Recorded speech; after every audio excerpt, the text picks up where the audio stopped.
live. It is Friday. I just celebrated when I picked up my soda at our favorite Stop and Shop.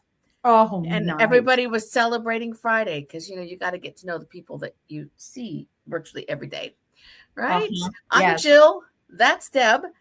And we Hello. are the Friday Grief Chat. Welcome. Welcome, everyone. Wow.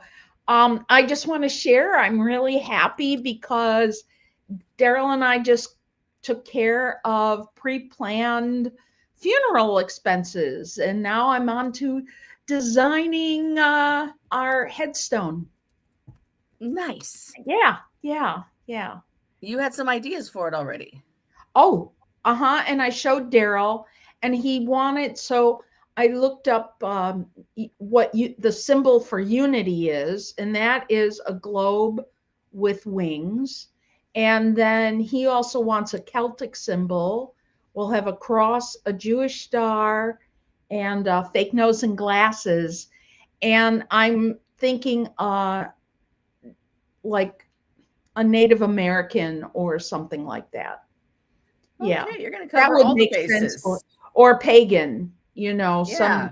yeah, because those are what we have incorporated our entire life into our sense of spirituality. And it's ours. Nobody else has to make that decision. And so, Or that pay for it, which is or really pay for it. important. Yeah. Mhm. So, And the if problem with people paying for it afterward is then they get all crazy and they buy too much. because you're not in the right space. They're not practical. No, they're They're not. emotional. Although I don't know about you, we did not get the highest of all that from my mom. I didn't get to pick out anything from my dad because I was too young. But I think the best thing we did was I said, because my brother was like, do we do a pine box for mom? Do we do this? Do we do that? And pine boxes were really expensive. They're like $12,000 if they're It the ones was made without any kind of screws or nails. right. And, my dad had a metal casket. So we figured that. Now, this is back in 1998. And interesting, it was, I said, you see this one, Michael? I said to my brother, one, it matches your living room furniture. And two, it's on sale. It's meant to be. So That's how you do it. that's how you do it. And I just want to mention, as I was signing, I go, oh, this is the anniversary of my dad's death. So I felt like everything was in sync in its own special way. And I can't imagine everybody else getting excited about stuff like this. I'm like, woohoo, you know. I think it's awfully nice, and I love that you're even doing the headstone, so that doesn't get left, and Mhm. everything. And I like having headstones in place before someone's there to occupy. Because then you can go and visit yourself and see what it's going to be like with the neighbors. Why not? Exactly. Actually, a lot of my elderly patients, they go, want to see where we're going to live next? And they would, and back then it was still from film, right? Right. And so they would show me these pictures. This is our new condo, they would say. It was so great. And they go, see where we're going to be? And we're going to be next door to Aunt Martha and Aunt Mary and Uncle Tom and blah, blah, blah. And all these different, it was really sweet. I was never weirded Oh. out. Yeah. Mhm. Yeah. Yeah, I think it's nice when things get done. It makes it easier, makes it nicer, makes it certainly less of a financial scary moment when someone dies and you go, oh no, now I got to pay for it all. Uh-huh. Oh That's no. right. Yeah. Yeah. In fact, my daughter and son-in-law are at the cemetery right now for the funeral of his grandfather. And it's at the most expensive cemetery within probably 50 miles of here. Yeah. You bump up against the first of the rose lawns when you get that far out, but it's a really Yeah. expensive, corporate owned Mm-hmm. cemetery and mortuary. Yeah. Yeah. And so I'm sure it was outrageous. And that's not something the family needed at that moment in time. Right. Right. I feel bad for people who Mhm, have to make those decisions. Like mhm. I that's why I wanted to take care of it, you know. Right. It's and it's something I can control pretty much. I mean, stuff happens, right? And people are just weird. But, Mhm. I feel better. Oh, and Daryl and I'll probably have to help him write his, but we write our own obituaries. And we have to get them to get the copy of it to the funeral home. And Mhm. um then we needed to because everything costs. I mean, to death Right. certificates, Daryl said no more than 5, get this, get 10. You can always You whatever. need the death certificates if you write the obituary and it goes on file with the mortuary, then they Yes. can pull it up. And if your daughter chooses not to put it in the paper, but just have the mortuary publish it on the mortuary site, it will stay up for 5 years. And then if you want to, there's a fee and it'll stay up forever. Well, it will definitely. I figure both of us need a something in our local paper, Right. however that is then. It might not even be then, and then you get the money back, or they apply it to whatever is a newspaper then. Because, Mhm. I write really long obituaries that's for people I love, and it was probably $1,300 to publish them in our mm-hmm. paper. And for me, that was an investment. That was Yes. an investment in everyone being able to connect with the loss and to remember the things, and I'm glad I did it. And then I put it on my ancestry sites and my other genealogy sites, and there Oh, it will reside as well because then it can stay there. yeah. Yeah. Oh, I never thought of that. For Daryl could put Mhm. it on our ancestry sites or That's whatever. exactly I right. don't really have an ancestry site. He does. So, yeah. So I'm looking forward to writing that. And of course, I'm writing it in this time and age. I don't know what the future holds politically or anything like that. So, you know, people can change it if they need to, but there won't be that much to change. And Right. there's a lot of cool stuff I've done that nobody Right? sees around here. You know why? Make sure you put camp in it. Oh yeah, yeah, yeah, yeah, yeah, yeah. But there's other awards that I've won, and I mean, Right. I got in I was 7 years old, and I have an Art Linkletter dance studio trophy, and who knows how I did fencing, and I won. I came in last place, but damn, I was good. You know, I won a trophy for fencing, So And it there you needs to be go. in there. Right. You know what? Who knew I won that? I And won something obituaries from are the the last state. that's Yes, the last place we get to celebrate who we were. And if we write it ourselves, we can include anything we want. that's right. Oh, oh, yes. Yeah. So that is the story. And that's very cool. I wanted to tell you about an upcoming guest. Tell me, tell me. So I went to the memorial of a dear friend of mine for many years, and her daughters were there. And one of her daughters is a tattoo artist and has been for many, many years. And I invited her to come on the show. You and I can pick a date where she will talk about grief tattoos.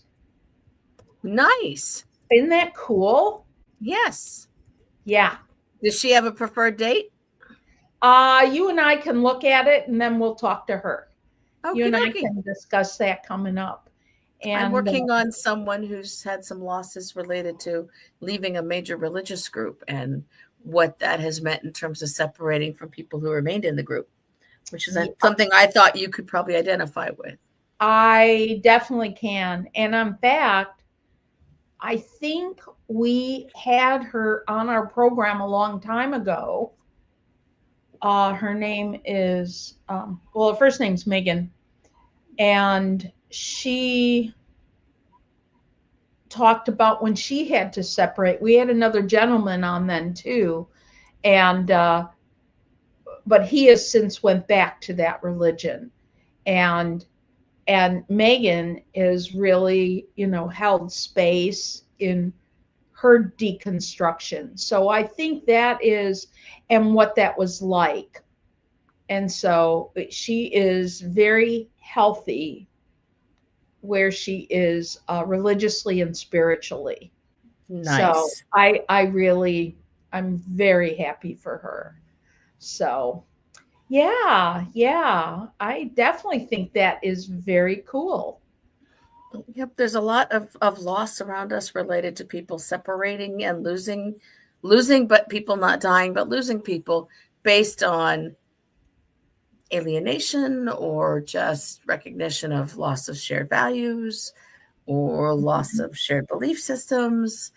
And we've talked about it a little bit, but I think we could do maybe a Another deeper show. dive. Yeah, Yes. if anyone who was watching or listening afterward would like to join us on that, send us a message and we'll be happy to talk to you about possibly joining us as one of the speakers that day.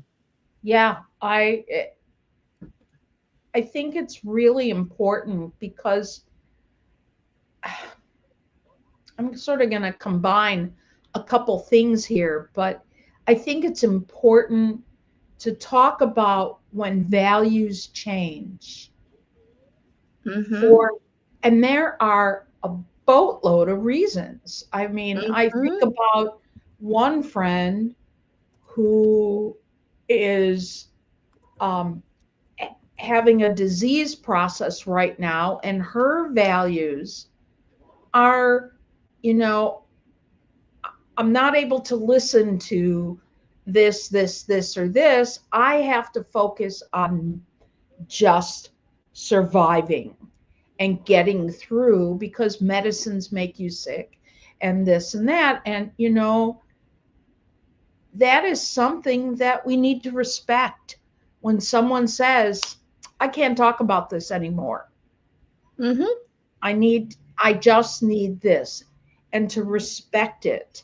And This is my focus right now. Nothing else is going to be the focus.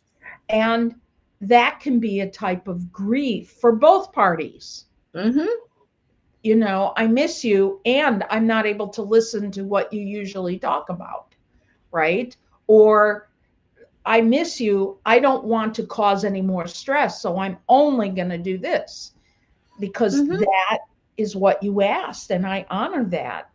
Then there's like people who get divorced. A lot of times your values have changed. It's not Mm-hmm. always because of I mean, yes, some people get divorced because of affairs, because of abuse, because of blah, blah, blah. But what about just when values change? When And someone turns into someone you don't really know anymore. exactly. Mm-hmm. And And we've seen a lot of that, especially in this country in the last, I don't know, 10 years now. yes, yes. Yeah. So you have that. What about when you have to leave a job or you've just been fired because the values are not the same anymore? You know, Corporate buyout can totally change the world that exactly. you're working in. Mm-hmm. Yeah. And, and it's not just who am I without this particular job or this particular status of having this particular job. It's also friendships go along with that, Mm-hmm. you know Because and work life matters. right.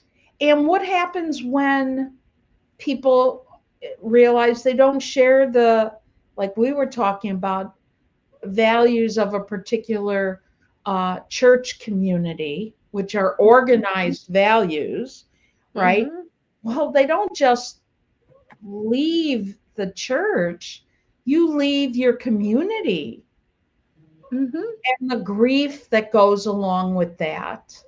Right. Or Especially some of the more closed church communities. That really magnifies that. it does. Mm-hmm. And, no church wants to think of themselves as um, cult like, follow us or you're out. No church Exclusive. wants to, Right. right. And and some of them are. Yeah. Especially the ones that become all inclusive and everything you do is done within that congregation or that mainframe church, Right. whichever one it is. Yeah, there's so much of that, or synagogue or other Yeah, kinds of yeah, group. It's yeah, not, yeah. it's all of them. How do we help people who are experiencing that kind of loss? And do they name it? Do they talk about it out loud? Do they find new people who share that experience instead? Right? How do you manage the talking about it without trashing folks? Right? How do you do that? Yeah. And most of the times you are trashed. They say they're not, but they are. Mm-hmm. And, I actually was talking about my talking with my therapist, how not to be judgmental of the people that are highly critical, say, of me. Let's just talk. And, and Mm-hmm. their idea of facts are skewed, right? And Right. so, how do you not, how can you look up or change or take what you think is the high road? And I just want to give one example that has nothing to do with churches, but there was one, I don't know if he was Democrat or Republican. I think he used to be the Speaker of the House. Maybe it was for the Democrats. And Chuck Schumer is the Democrats, right? Yep. So Yep. I know I'm hearing your voice, and he said he took the high road. Doesn't mean it was like, of all the horrible choices, this really was the least horrible. In his estimation, it was the In least bad. his estimation. But many people look at, you know, and I'm using someone that I don't know, but I'm saying they look at him as a coward, right? You Mm-hmm. should have done this, you should have done that, which it's easy to say when you're not that person and you are in charge. And so, uh, you know, I one of the ways I could relate to that is when we had never done this before and it was unprecedented times, right? During COVID and running a church. Right. And what platform do you use? Like what social media platform do you use? What How do you rules do you follow? What rules do you follow? And people would say, "Why are you doing it this way?" when they're not even offering to help, Right. right? Why are you doing this? They're not even offering to help. Why are you doing it this way? We can't hear this. Or why aren't, and they're not even offering to help. And so it's a weird situation when you're the leader of something and you're making what you think are the best at the time. Here's something else. I took Debbie Frankel's estrangement and grief class. Oh, good. Tell us about that. Oh, it was fabulous. Thank you, Debbie. We need to have you on again. And so yesterday I finally got to the CEs and taking a quiz. I got 100. Yay. Yay! And so, good job, Deb. Who freaks out about all this stuff, right? And so, anyway, very interesting. About 27%, I think I'm saying this right. 27% of people are estranged one way or another. 10% parents, about watch, now I have all these facts wrong. I can't remember. But anyway, a certain percent are siblings and the rest are other. Mm-hmm. Think about how when your values change as a parent, you may not be able to be around your own parents because they want to interfere, and actual distancing, moving to another state, gives you the safest feeling, security. Right. Some are able to keep distance even within their own community by barely communicating. Mm-hmm. And it's there's judgments all the way around, and Mm-hmm. there's feelings all the way around, and it's difficult. And for those that have this going on, when you go to therapy is not supposed to bring you back together. That is not the purpose. It's not the goal. It's to help relieve resentment and shame and blame, to give you tools in which to see things in another context. And that's what's important when you go to therapy.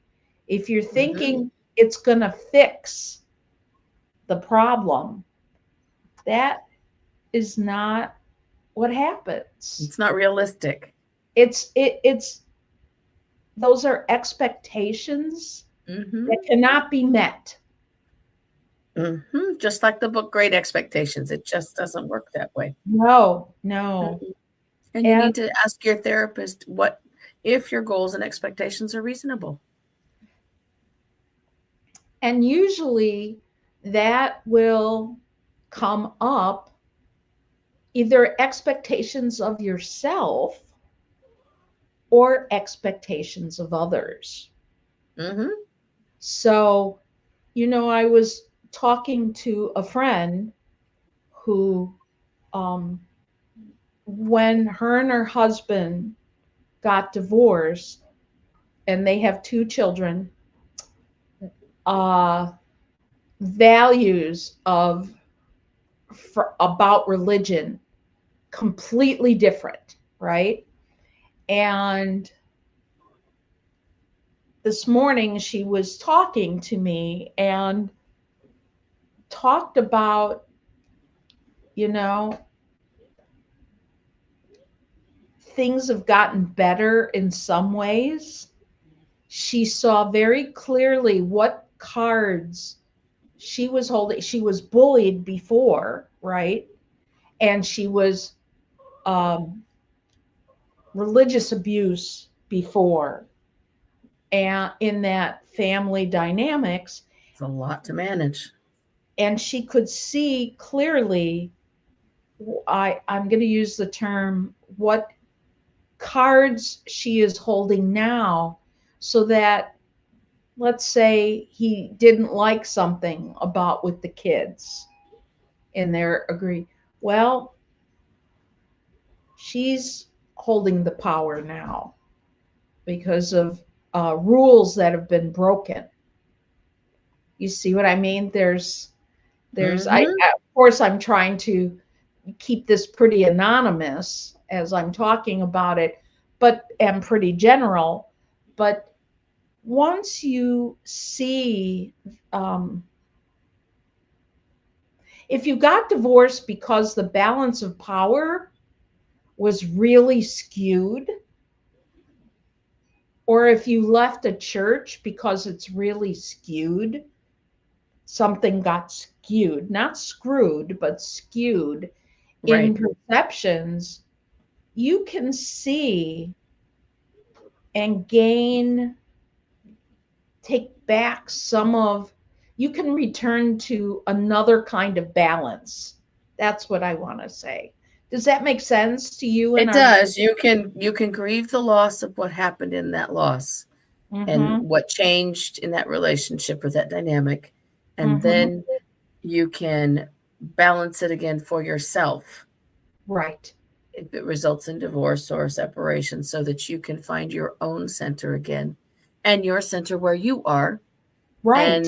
and include the parts of you that you want to include and exclude the parts of that that no longer fit. Right. Is that, Right. is that right?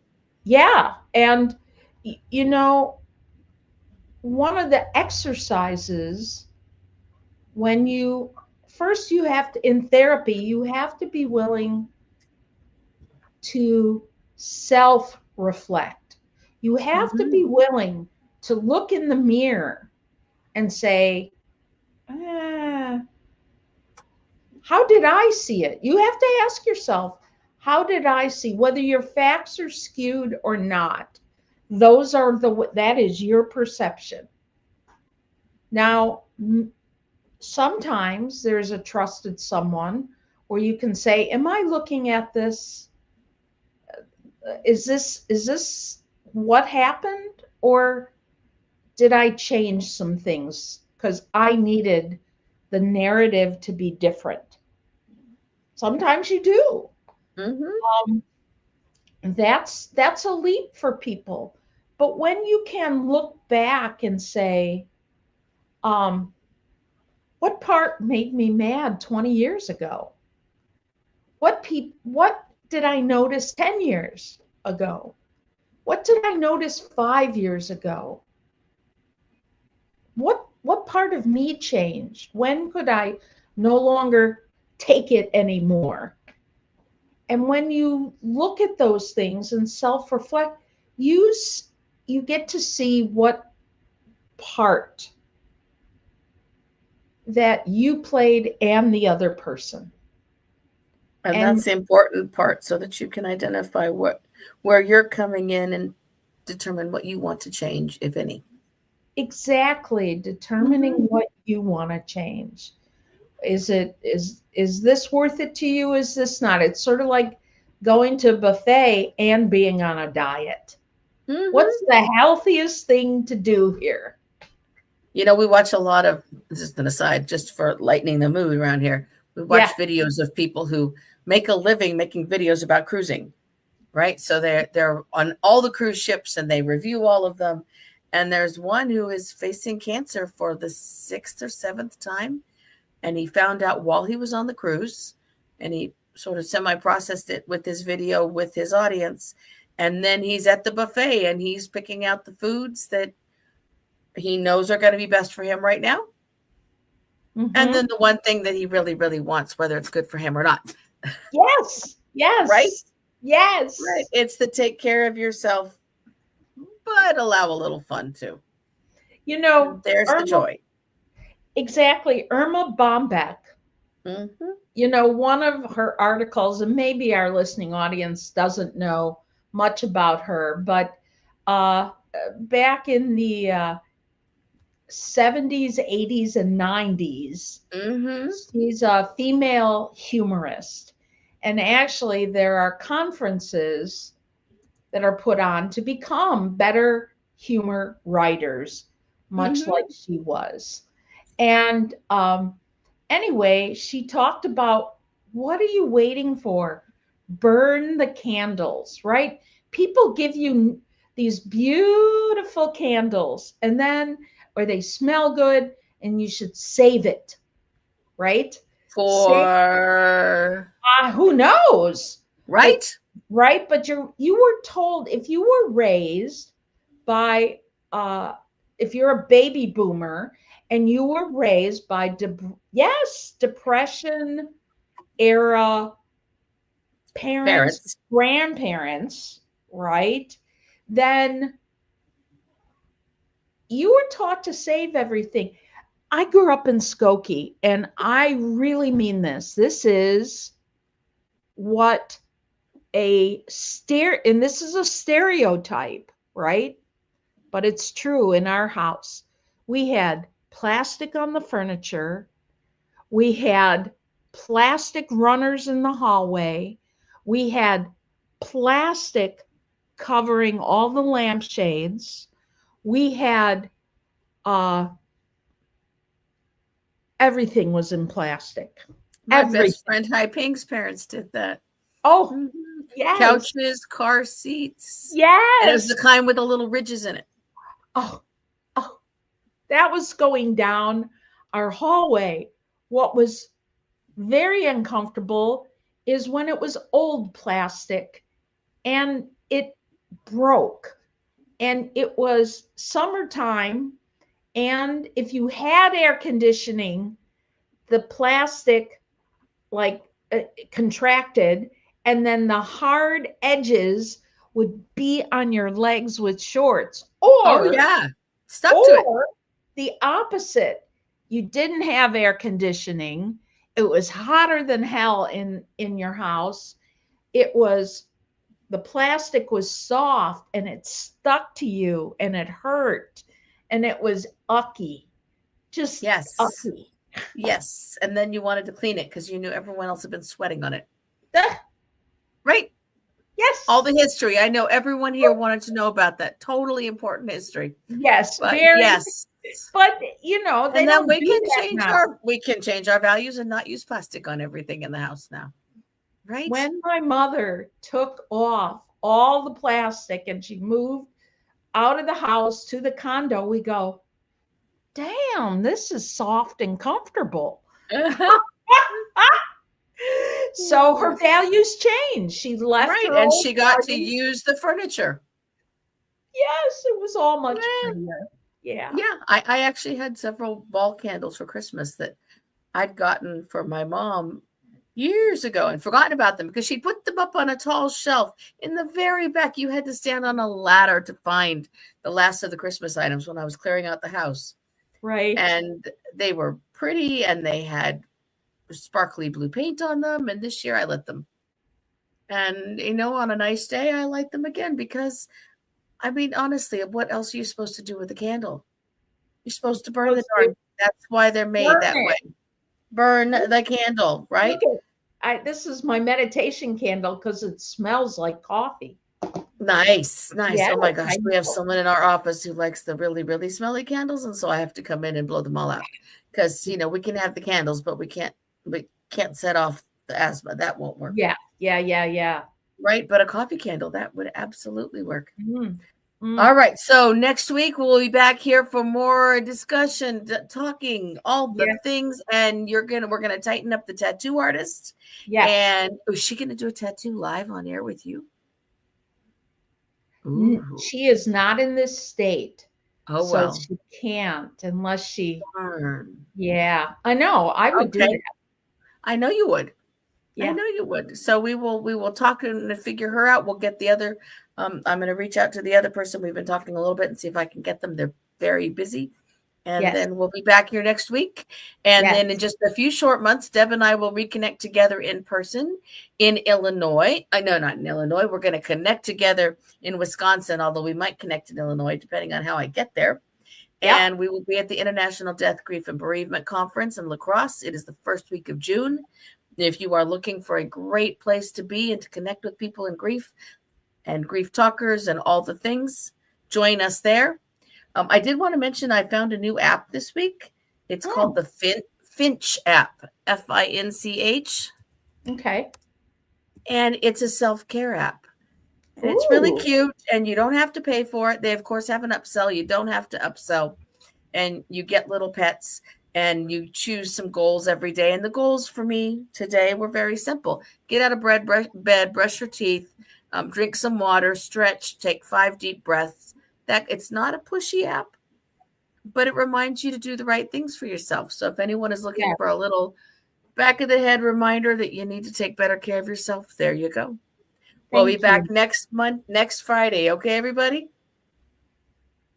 Bye. Bye, everyone. Bye-bye.